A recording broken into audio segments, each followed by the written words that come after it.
महाअवतार बाबा जी अकंपित विराट वज्र। आज अध्याय 11 में कल्कि अवतार और बाबा जी महाअवतार। हर कोई अवतारों और उनके कार्यों के विषय में बातें करता है, परंतु बहुत कम लोग ऐसे हैं जिन्होंने महाअवतार शिव गोरक्ष बाबा जी के द्वारा किए गए गुह्य और आत्म उत्थान करने वाले कार्यों का चित्रण किया है, जिसमें समूची मानव जाति और राष्ट्रों का उत्थान और भाग्य भी निहित है। यह महान सत्ता अपनी चेतना में हमारे संसार की कार्य योजना और जगत ब्रह्मांड का मूल धारण किए हुए है, जिसे वे अपनी मन की आंखों से संचालित करते हैं, क्योंकि वे सदा वर्तमान में जीते हैं और जहाँ तक उनका संबंध है, वे जो थे वो हैं और अभी इसी समय भी हैं। उनके लिए भविष्य पहले से ही प्रकट हो चुका है। वह पूर्णतः वर्तमान में है। उनकी सर्वव्यापी दृष्टि से कुछ भी अप्रकट नहीं रह सकता। उनका विशेष कार्य और मिशन। दो महान सत्ताएं महाअवतार शिव गोरक्ष बाबा जी और कल्कि अवतार मैत्रेय अत्यंत निकट सहयोग एवं समझदारी के साथ कार्य कर रहे हैं। दोनों एक साथ मनुष्य जाति की मुक्ति हेतु प्रेम और उत्थान के स्पंदन भेज रहे हैं। महाअवतार बाबा जी मनुष्यता की दिव्य चेतना के आत्मिक स्तर पर कार्य कर रहे हैं और कल्कि अवतार मनुष्यता के दिव्य मन के बौद्धिक स्तर पर कार्य कर रहे हैं। इस बात का हमें कुछ भी ज्ञान नहीं है कि नए युग की शुरुआत में किस प्रकार की व्यवस्था या आध्यात्मिक बल मनुष्यता को प्रदान किया जाएगा, परंतु यह कहा जाता है कि एक महान सत्ता स्वयं शिव की अभिव्यक्ति सहस्त्राब्दी के अंत में एक या उससे अधिक आत्माओं में अभिव्यक्त होगी। मानव जाति के मन और आत्मा का यह धीमा एवं सावधानी के साथ किया गया क्रमिक उत्थान बड़े पैमाने पर लोगों को तैयार करने हेतु किया जा रहा है, ताकि जब कल्कि अवतार सिंह कुंभ राशि चक्र युग में पृथ्वी पर अवतरित हों, तब वे उनके द्वारा दिए गए आशीष एवं रूपांतरण के लिए अधिक अनुकूल हो पाएं। उसके बाद बाबा जी के द्वारा दिए गए आशीर्वाद और समझ से लोगों की आत्मचेतना आगे चलकर गहन ज्ञान में और अधिक रूपांतरित और विकसित होगी। हालांकि ये आशीर्वाद मानवीय ग्रहणशीलता के सूक्ष्म स्तर पर प्रदान किए जाएंगे, तथापि ज़्यादा लोग इस पूर्ण रूपांतरण के उच्चतर कीमिया के द्वारा विकसित होकर इसे प्राप्त कर पाएंगे, क्योंकि जैसा कि ये पहले भी बताया गया है कि अधिक जनमानस आध्यात्मिक तौर पर तैयार होगा, परंतु सकारात्मक कार्य करने के अलावा विश्व की नकारात्मक शक्तियों के खिलाफ युद्ध छेड़ना भी कल्कि अवतार के विविध रूपों में से एक होगा। नकारात्मक मन के आंतरिक स्तर पर शत्रु का नाश और नकारात्मक शक्तियों एवं अशुभ के बाह्य स्तर पर भी उनका विनाश। विष्णु के 6वें अवतार परशुराम थे। उन्होंने तप के स्तर पर कार्य किया, जिससे अहंकार का विनाश हो सके, जो उस काल के मनुष्य जाति के क्षत्रिय वर्ग में समाविष्ट था। उन्होंने तत्कालीन मनोसामाजिक व्यवस्था को संतुलित किया और विष्णु के 7वें अवतार श्री राम ने प्राणमय कोश पर कार्य किया।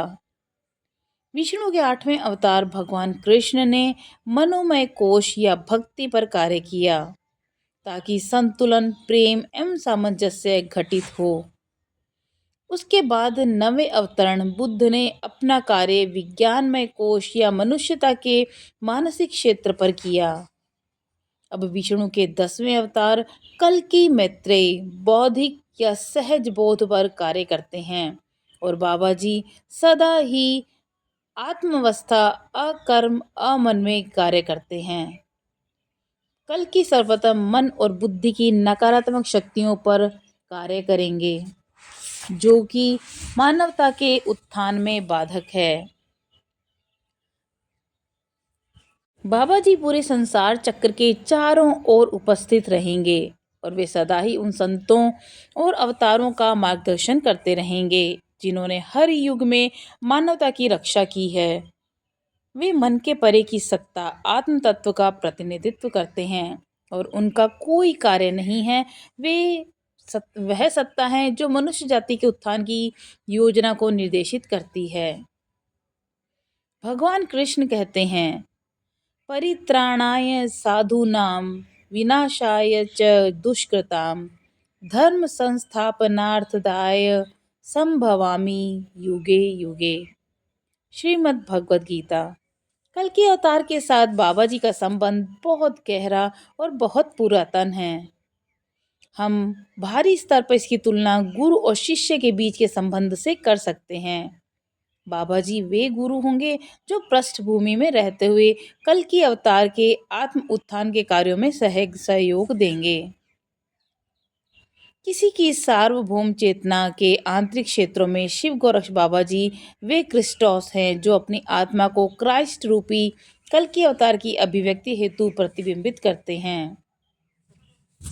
कल के अवतार में कहा गया है कि वे एक सफेद घोड़े पर सवार होकर शोभायमान होंगे जिनका नाम देवदत्त होगा।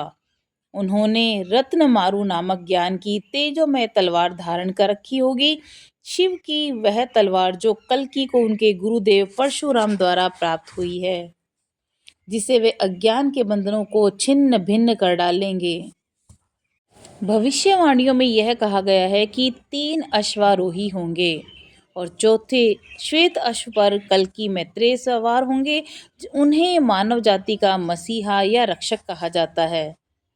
अनश्वर ईश्वर स्वरूप बाबा जी इस दिव्य नाटक के साक्षी होंगे और उनकी उपस्थिति मात्र से यह अवतारी कार्य संपन्न हो जाएगा।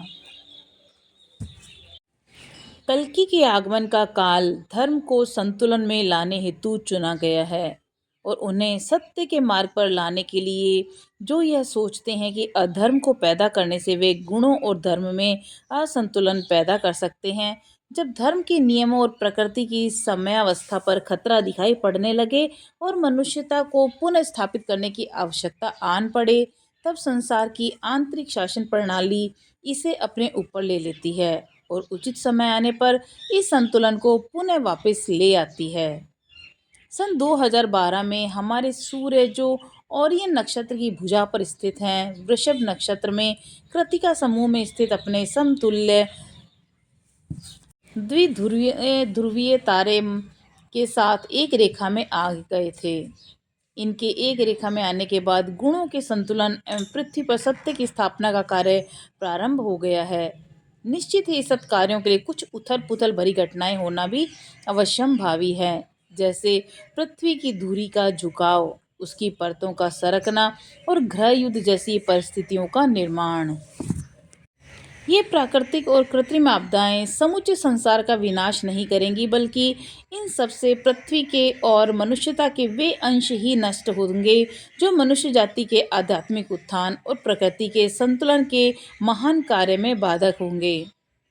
जिन आत्माओं को उपचार की आवश्यकता होगी उनसे समुचित तौर पर निपटा जाएगा और कुछ के लिए इस काल के दौरान शरीर और मन को नई दिशा प्रदान की जाएगी। जो शरीर परिवर्तन के लिए तैयार नहीं है उन्हें तत्वों में विलीन कर दिया जाएगा और उनके मन तत्व को दिव्य ज्ञान की अग्नि में रूपांतरित कर दिया जाएगा। कयामत के 4 अश्वारोहियों के रूप में यही वो महान सत्ताएं हैं जो मनुष्यता और प्रकृति की आत्मा में प्रवेश करेंगे और भविष्य में आने वाली जातियों के शरीरों और चित्तों के भीतर आनुवंशिक परिवर्तन के साथ कार्य करेंगे, जिसमें पंचम मूल जाति से अत्यधिक मात्रा में डीएनए पदार्थ निकालना और उससे उच्चतर लोकों में आगे बढ़ा देना शामिल है। ये महान सत्ताएं जो उनसे भी अधिक उच्चतर आत्माओं द्वारा निर्देशित की जा रही हैं, भविष्य में समस्त जड़ और चेतन तत्वों के उत्थान को जन्म देंगी। वे एक समतावादी समाज और एक आत्मोत्थान को प्राप्त श्रेष्ठ मानव नागरिक को नवीन आध्यात्मिक जन्म देने का कार्य करेंगे। जगत सम्राट और जगत गुरु के पूर्व अवतरण। अवतार हर एक जन्म में अपनी चेतना बनाए रखते हैं। ऐसा सामान्य लोगों में नहीं पाया जाता जो जन्म के समय अपने पूर्व जन्म की यादें पूरी तरह से भुला देते हैं। हालांकि कुछ लोगों को अपने पुराने जन्म की आंशिक स्मृति रहती है और महान आत्माएं तप और योग की शक्ति से युगों युगों तक अपनी दिव्य देहों में पूर्णतः चेतन रहती हैं। सामान्य लोगों के लिए उनके शरीर आवरण पूर्व जन्म के कर्मों का परिणाम होते हैं, जबकि सद्गुरुओं, अवधूतों और बोधिसत्वों के लिए माया का आवरण खुद ही लिया जाता है। नए युग के सूत्रपात के समय आध्यात्मिक नवजागरण के अवतारी स्तर पर दो महान सत्ताएं हमें मिलती हैं।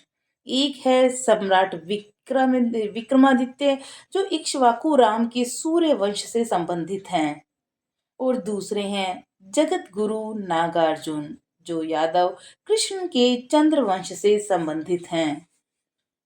भगवान विष्णु की आत्मा अवतारी जगत गुरुओं में ठीक उसी प्रकार से अवतरित हुई है, जिस प्रकार भगवान शिव की आत्मा समस्त आध्यात्मिक सम्राटों में अवतरित हुई है।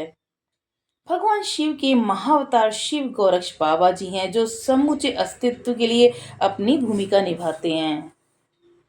जगत सम्राट। हमारी पृथ्वी के आध्यात्मिक जगत सम्राट मनु महाराज का उल्लेख करना बहुत आवश्यक है। मनु महाराज उच्चतर श्रेणी के आध्यात्मिक दीक्षित हैं, जो शिव गोरक्ष बाबा जी के साथ सीधे तौर पर संबंधित हैं। वे देवों से भी उच्चतर श्रेणी के हैं, जिन्होंने अपार करुणावत होकर उच्चतम निर्वाण मोक्ष को अस्वीकार कर दिया, ताकि स्थूल और सूक्ष्म आत्माओं के उत्थान में सहायता कर सकें। उन्होंने स्वयं के ऊपर पूरे 300 करोड़ वर्षों के लिए मनुष्यता की जातियों को निर्देशित करने और उनकी रक्षा करने का कार्य लिया है। यह बाबा जी ही हैं, उनके इस महान कार्य के लिए दिशा निर्देश देते हैं और संसार के उत्थान के लिए आवश्यक प्रेरणा देते हैं। ब्रह्मा के एक दिन, जिसे एक कल्प भी कहा जाता है, में 14 छोटे संसार चक्र होते हैं, जिनमें हर एक चक्र का अधिपति एक आध्यात्मिक मनु होता है। ऐसे 6 संसार चक्र पूर्ण हो चुके हैं और हमारा सप्तम चक्र है, जिस पर वेवस्वत मनु आध्यात्मिक सम्राट के रूप में शासन करते हैं। अतः यह वेवस्वत मनवंतर कहलाता है, जिसके 300 करोड़ वर्ष समाप्ति पर हैं और उनका शासनकाल लगभग पूर्ण हो चुका है। उनके उत्तराधिकारी अगले मनु होंगे, जिनका नाम मनु सावर्णी होगा। सप्तम मनु वेवस्वत, जो आध्यात्मिक जगत की आंतरिक शासन प्रणाली और आंतरिक वंशावली के सम्राट हैं, अपने साम्राज्य की बागडोर अपने उत्तराधिकारी को सौंपेंगे, जो ज्ञान अवतार श्री युक्तेश्वर के अवतरण होंगे, जो अपने पूर्व जीवन में सम्राट विक्रमादित्य थे। वे आंतरिक आध्यात्मिक जगत के भविष्य सम्राट हैं, जो मनु सावर्णी के नाम से जाने जाएंगे। इसी प्रकार संसार की आंतरिक शासन प्रणाली की वंशावली के जगत गुरु भगवान कल्कि मैत्रेय अपनी आध्यात्मिक शिक्षाओं को अपने उत्तराधिकारी योगावतार लहाड़ी महाशय को हस्तांतरित करेंगे। वे अपने पूर्व जन्म में सम्राट देवपी थे और भविष्य में उनका जगत गुरु का स्थान लेना तय है। भविष्य के महान जगत गुरु का होना मनु सावर्णी के रूप में तय है और उनका कार्य ज्ञान योग से संबंधित है। उनका वर्तमान जगत गुरु और सर्वोच्च ऋषि पाराशर के शिष्य मैत्रेय के उत्तराधिकारी के रूप में स्थान लेना भी तय है। कल्कि पुराण और विष्णु पुराण में यह भविष्यवाणी की गई है कि ये दो महान आत्माएं सूर्य वंश के विक्रमादित्य और चंद्र वंश के नागार्जुन अपने तप और योग साधना की शक्ति से युगों युगों तक जीवित रहते हैं और वे दोनों एक आध्यात्मिक जगत की स्थापना करेंगे, जिसका प्रारंभ इस सहस्त्राब्दी की नई सुबह से होगा। नागार्जुन का कार्य बुध ग्रह और चंद्रमा के स्पंदनों से संबंधित है। आज के अंक में इतना ही। तब तक के लिए नमस्कार।